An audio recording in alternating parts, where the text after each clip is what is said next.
We have finally reached December at the end of the year, and along with this video, I also have my top 10 games I played in 2025, which you should check out. Now, I've talked about Resident Evil 4 a lot this year, but I'm glad to say I finally finished it, and yeah, it's so peak. Compared to the rest of the Resident Evil franchise that I played, it is much more action-oriented than its horror roots, but it's so damn fun. I don't want to talk about it too much here, as I've already yapped about it like crazy, but this might just be my favorite Resident Evil.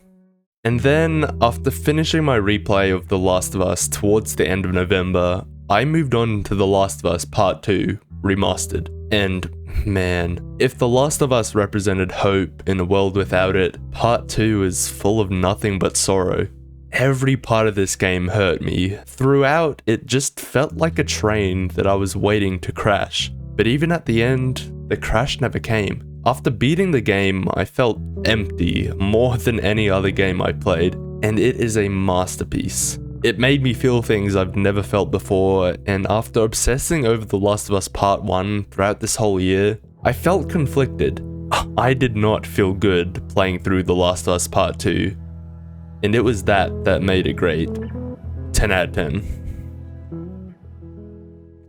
But during this month especially, I've been playing a lot more Escape from Tarkov, perhaps even moving my main channel into Tarkov as my main type of content, considering it's doing pretty well. But Tarkov is rough and tough, and honestly, I hate it most of the time, but I cannot stop playing it. Something about the gameplay loop and all the looting, complex keybinds and gunfights, it all just feels like crack and I can't stay away. Now, I wouldn't say I have an addictive personality, but Tarkov is making me think otherwise. But oh well, expect more Tarkov content. And then of course, Arc Raiders has been in my rotation since its release, and truly there is no game like it. The amount of insane shit I've seen done in the game and done myself is just insane, because really, it's a PvPvE extraction shooter, but the community on average is more helpful than anything, and with all the items and enemies on offer, anything is possible.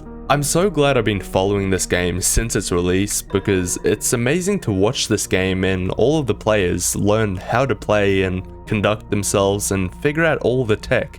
It's hard to explain, but it really brings me back to OG Fortnite when everyone was really shitty and people were developing new tech and so on. And the game really set itself as a foothold in gaming history, and Arc Raiders has gone just as viral and is still keeping up pretty much just as large of a player base as it did on release. And honestly, I'm just excited to see where this game goes in the future.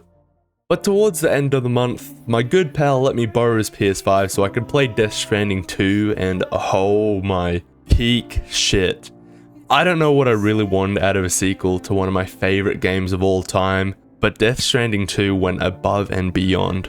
Everything is bigger and better than the first game, and while a lot of the story beats feel very similar to the first for a lot of the game, the way they expanded the story while also adding incredibly unique and interesting characters is so fucking good, dude.